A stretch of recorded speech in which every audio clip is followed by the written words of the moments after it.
Hello, can everyone hear me? Sorry, I talked very quietly.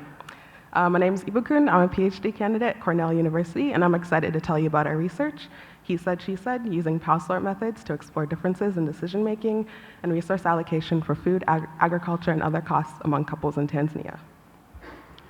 So PAL sorting is a qualitative research method used to understand how people categorize elements of interest, but in this case, we're using it to understand household gender dynamics and decision-making among couples in rural Tanzania.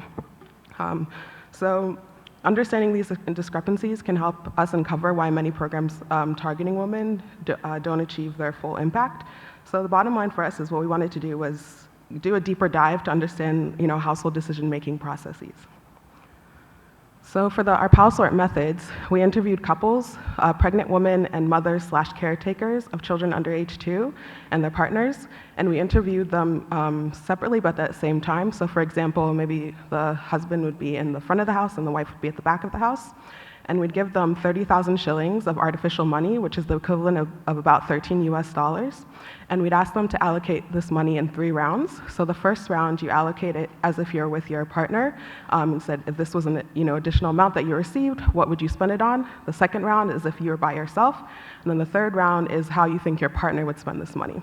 So we started with the first 2 rounds, and then we added the third round because we thought it was a good comparison to what the partner would say. And so for the development of the allocation rounds, we started first with using preset categories, and we'd set them out in bowls, and then our participants would allocate money in those bowls in the 3 rounds. But later we found it was better to do it blind, so then we'd give people the artificial money and say, what would you spend it on? And then maybe it'd say, oh, I'd buy a goat. So then we pull out a card for livestock, put it in the bowl, and say, okay, how much would you spend on buying the goat? And then we do it like that and go through until they'd finished all the money.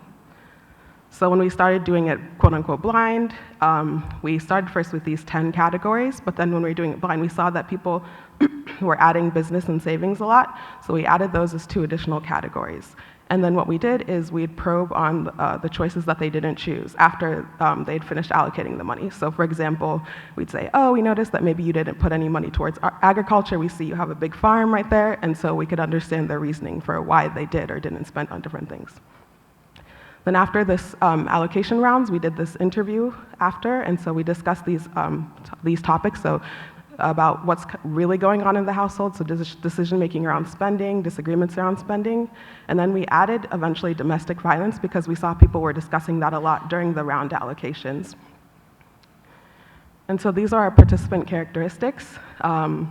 We interviewed 58 households, so that's 58 women, 58 men. And most of the participants you can see are primary level educated and engage in agricultural work. And then the other categories there, that's what we use to sample households. So we'd sample based on age, like I said, education, food security, polygamy. But then also we sampled on differences between couples, so differences in age or differences in education between couples and things like that. So we got a lot of rich data from these PAL sorts. Thank you to our participants who opened their hearts and their homes to us. But I'm going to just focus on, for lack of time, just one thing that we found coming out of our data. So I'm going to show you a couple of quotes from 2 of our households. So we saw this theme of a lot of households saying that they did joint decision-making in the interview after the PAL sort rounds, that's how they normally make decisions in the household. So for example, this household, the female said, I was asking why he was spending money recklessly because we had sold some of our harvest and he was spending the money recklessly. When I asked him up, he became angry and he beat me up. Then the husband said, she trusts me because all the spending I do, she doesn't see. She hears I took 3 kilograms of meat, yet she doesn't see it at home, or she may hear I had some money, let's say 100,000 shillings, yet she doesn't know how it was used. So you can see this couple, they both said that they're doing joint decision-making in the household, but the husband is saying it as, we do joint decision-making because she trusts me to make the decisions, and I know that she trusts me because she doesn't ask questions about how I spend the money or how I use the resources, whereas the wife is saying that I can't ask him because of fear of retaliation from violence. Then the second household also said they did joint decision-making. So the female said, it's really great when you're making decisions together at home. Even problems cannot arise in the family, thereby you trust each other. You do things together so that when he gets a problem, you help him, and he helps you, not family exclusion. We don't have that. Then the husband said, she has the right to buy things without telling me, but it's the closeness that me and her have, or the cooperation, that's why she involves me.